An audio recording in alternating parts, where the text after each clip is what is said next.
కాబట్టి వాళ్ళు ఒత్తిడి పెట్టారు. కృష్ణానదీ జిల్లాలో రాయలసీమ అవసరాలకు మొదటి ప్రాధాన్యం మీరు ఇస్తామని హామీ ఇస్తేనే పొట్టి శ్రీరాములు చనిపోవడం వల్ల వచ్చినటువంటి దాంట్లో మేము ఒప్పుకుంటాం ప్రత్యేక ఆంధ్ర రాష్ట్రం, లేదా ఒప్పుకోమని వాళ్ళు అప్పుడు గొడవ పెడితే శ్రీబాగ్ ఉడంబడిక అంటారు. శ్రీబాగ్ అనేది ఒక నాయకుడి ఇల్లు, ఆ ఇంటి పేరు అది. అక్కడ ఒక అగ్రిమెంట్లో జరిగిన ఆంధ్ర ప్రాంతం నాయకులు అంటే సర్కార్ జిల్లా నాయకులు కృష్ణానదీ జలాల వినియోగంలో రాయలసీమ అవసరాలను మొదటి ప్రాధాన్యం ఇస్తామని హామీ ఇచ్చి 1953లో ఆంధ్ర రాష్ట్రాన్ని వాళ్ళు ఒప్పించి సపరేట్ రాష్ట్రాన్ని ఏర్పాటు చేసుకోవడం జరిగింది. మళ్ళీ 1956లో తెలంగాణ వాళ్ళు అది అడిగారు, మాకు మొదటి ప్రాధాన్యం ఇవ్వాలని వాళ్ళకి ఇచ్చాము కదా హామీ చెప్పి మీకు ఇస్తాం అదే హామీని తెలంగాణ కలిపి ఆంధ్రప్రదేశ్ చేసుకున్నారు. పెద్ద మనుషులు ఒప్పందంలో వారు శ్రీబాగ్ ఉడంబడికలో భాగంగా సర్కార్ జిల్లా నాయకులు కృష్ణానదీ జలాల వినియోగంలో రాయలసీమ అవసరాలు మొదటి ప్రాధాన్యం ఇస్తారు వాళ్ళకి హామీ ఇచ్చి 1953లో 1956లో తెలంగాణ వాళ్ళకి పెద్ద మనుషుల ఒప్పందంలో భాగంగా మీకే ఫస్ట్ ప్రాధాన్యత ఇస్తామని చెప్పి ఇద్దరికి ఇవ్వకుండా సర్కార్ జిల్లాలకి నీరు వాడుకోవడం కంటిన్యూ చేశారనేది వాస్తవానికి ప్రాంతీయ దీన్ని వచ్చేటువంటి అభియోగంలో ఉన్నటువంటి ఒక వాస్తవమైన విషయం. సరే అది జరిగింది. అయినా కూడా చాలదు కాబట్టి కాలక్రమంలో ఏమైందంటే ఇంకా కూడా ప్రాజెక్టులు కట్టాలి. ఎట్లా మొదలుపెట్టావు కదా మిగులు జలాల మీద తెలుగు ప్రారంభించాక ఇంకా తప్పు చేయడానికి సమస్య ఉంది, ఇంకా ప్రాజెక్టులు కట్టాలని అంటుంది. డిమాండ్ కాలక్రమం రావడం మొదలుపెట్టింది. ఆయా జిల్లాలలో ఆయా నియోజకవర్గాలలో నాయకులు ఎవరో ఇంజనీర్ని పట్టుకోవడం, ఒక స్కీమ్ తయారు చేయడం, ఒక ప్లాన్ తయారు చేయడం, ఈ ప్రాజెక్టు అని ముందుకు తీసుకురావడం, రకరకాల ప్రాజెక్టులు చర్చకు వచ్చినాయి. ఇక్కడ ఇంజనీర్లు ఎవరు అనుకోవద్దు, మీరు జరుగుతూ ఉంది ఇట్లా రకరకాల ప్రాజెక్టు ప్రతిపాదనలు వచ్చాయి.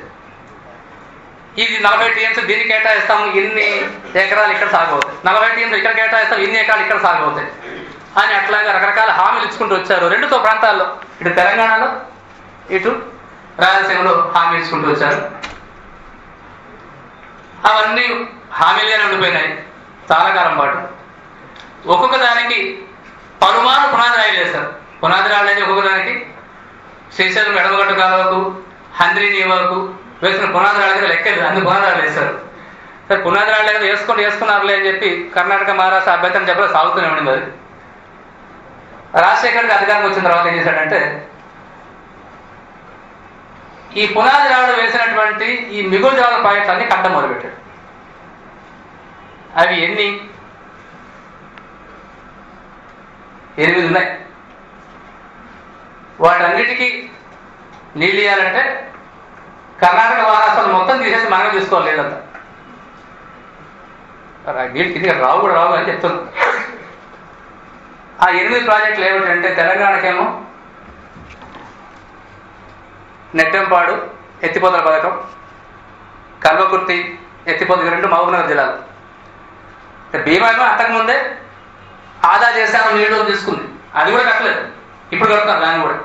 ఆదా చేశాము నీళ్ళు 48 టీఎంసీలు, 9 టీఎంసీలు పులిచింతలకు, 19 శ్రీశైలం కుడిగట్టు కాలువకు, 20 భీమాకు అని చెప్పింది 1980లో. అయితే 2008లో మొదలుపెట్టారు కట్టం. దాన్ని కోపాలు వస్తాయని రాకుండా ఏం పోదు.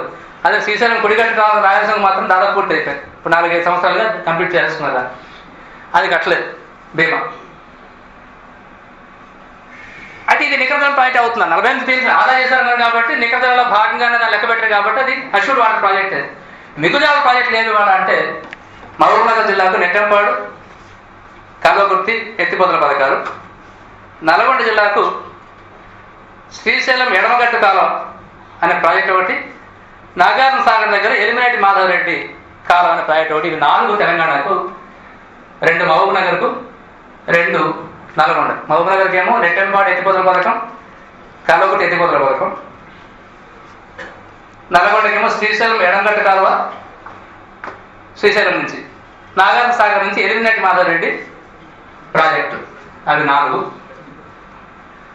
రాయలసీమకు 3 అంటే తెలుగు గంగ అప్పటికే ఉంది. తెలుగు గంగ కాక హంద్రీ నీవా అంటే ఇవన్నీ నేను బొమ్మలో ఎందుకు వెళ్ళలేదంటే శ్రీశైలం నుంచి స్టార్ట్ అవుతాయి. అందువల్ల బొమ్మలో వేయడానికి స్పాట్ ఏమీ లేదు, వేరే మార్గం లేదు. శ్రీశైలం డ్యామ్ నుంచి నేను చూసుకుంటూ ఉండాలి, వేరే మార్గం లేదు రాయలసీమకి వేయాలంటే. శ్రీశైలం డ్యామ్ నుంచే హంద్రీ నీవా అనే ప్రాజెక్ట్ ఒకటి కర్నూలు, అనంతపురం అట్లా తిరుగుతుంది. ఇంకొకటి గండికోట లేక గాలేరు నగరి అంటారు, కడప జిల్లాకు పోతుంది. తెలుగు గంగ ముందే ఉంది. తెలుగు గంగ, హంద్రీ నీవా, గండికోట లేక గాలేరు నగరి ఒకే దానికి 2 పేరు చిన్న చిన్న తేడా ఉన్నాయి. అవి 3 రాయలసీమకు. ఇంకొకటి ప్రకాశం జిల్లాలో గిద్దలూరు ఖమ్మం ప్రాంతం బాగా వెనకబడి ఉంటుంది, చాలా కరువు ప్రాంతం అది. ఆ ప్రాంతానికి వెలిగొండ ప్రాజెక్ట్ ఒకటి. ఈ 8 తెలంగాణకు 4, రాయలసీమకు 3, ప్రకాశం జిల్లా గిద్దలూరు ప్రాంతానికి 1, 8 ప్రాజెక్టులు. ఒక్కొక్క దానికి 40, 45, 50 ఇష్టం. స్థానిక ఎమ్మెల్యే పోటీ చేసేవాడు ఎంతైనా ప్రాజెక్ట్ చేస్తాడు, వాడికి ఇబ్బంది ఏమీ లేదు. 300, 350 టీఎంసీ లీడ్ కావాలా? మనకేమో చుక్కలేదు, మనకి ఇచ్చి 800 అయిపోయినాయి కదా. ఇంకొక 320, 350 టీఎంసీ లీడ్ కావాలా? ఈ ప్రాజెక్టులు అన్నీ ఇప్పుడు కడుతున్నారు.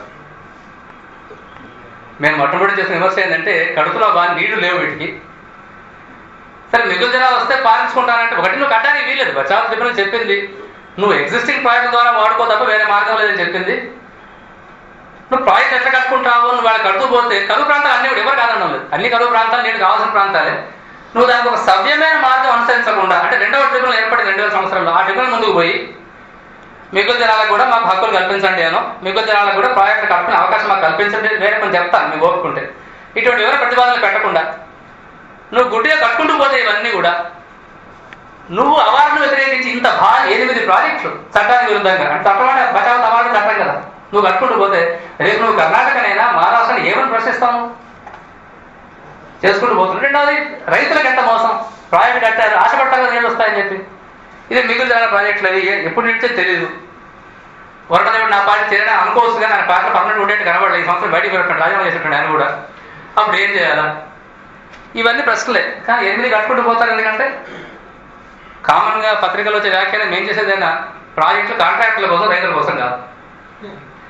కాలువలు అద్భుతంగా తవ్వేస్తున్నారు, డ్యామ్లు కట్టేసి ఇవన్నీ ఎక్కువగా లిఫ్ట్ ఇరిగేషన్ కాబట్టి పెద్ద డ్యామ్ కట్టేది ఏమి ఉండదు. చిన్న సంప్ లాంటివి క్రియేట్ చేస్తారు, లిఫ్ట్ చేసుకుంటూ పోతారు తప్ప భారీగా ప్రాజెక్టులు ఏమి కావు కాబట్టి ముంపు కూడా ఎక్కువ ఏమి ఉండదు, ఆ సమస్య ఎక్కువ ఉండదు. సంపు కడతారు, లిఫ్ట్ చేసుకుంటూ పోతారు కాబట్టి కాలువలే ప్రధానం కన్స్ట్రక్షన్. కాంట్రాక్టులకు ఆదాయాలు అద్భుతంగా వస్తాయి. రాజశేఖర్ గారు వచ్చిన తర్వాత మీరు రాష్ట్రంలో ఎక్కడికి పోండి కాంట్రాక్టర్ కడప జిల్లావాడు, వేరెవరు లేరు.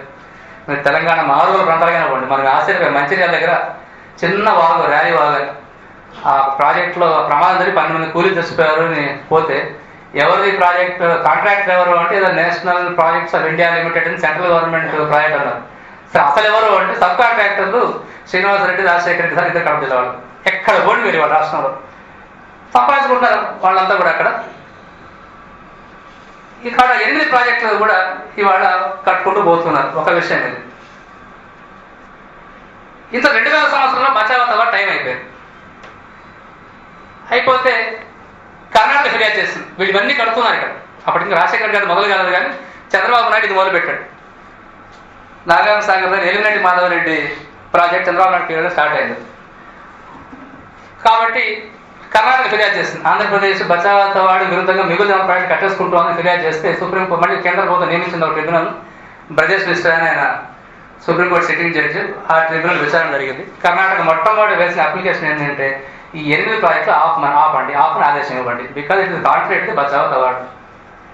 ఏం చేయాలన్న వాళ్ళు ఏం చెప్పాడంటే అక్కడ ఈ ప్రాజెక్టుకు నీటి హక్కులు అడగము, ఈ 8 ప్రాజెక్టులకు నీటి హక్కులు అడగము, ఉంటే తీసుకుంటాం లేకపోతే లేదు అని చెప్పి కర్ణాటక అప్లికేషన్ డిస్మిస్ చేసింది. మన పేపర్లో ఏమొచ్చింది, కర్ణాటక వాళ్ళ అభ్యర్థులను తోసిపుచ్చిన బ్రజేష్ మిశ్రా కమిషన్. అరే భలే ఉందనుకున్న చదివి వాళ్ళు అన్నారు. ఏం తోసిపుచ్చింది అంటే వాళ్ళ అక్రమంగా కట్టుకున్న ప్రాజెక్టులు ఆపండి అంటే మేము హక్కు అడగంగా ఎందుకు ఆపాలంటే కొన్ని డిస్మిస్ చేస్తారు. లాలో ఇన్ఫెక్షన్స్ అప్లికేషన్ అంటారు, వాళ్ళకి రైట్ ఏమీ లేదు కాబట్టి ఇన్ఫెక్షన్స్ అప్లికేషన్ డిస్మిస్ చేస్తారు బ్రజేష్ మిశ్రా గారు.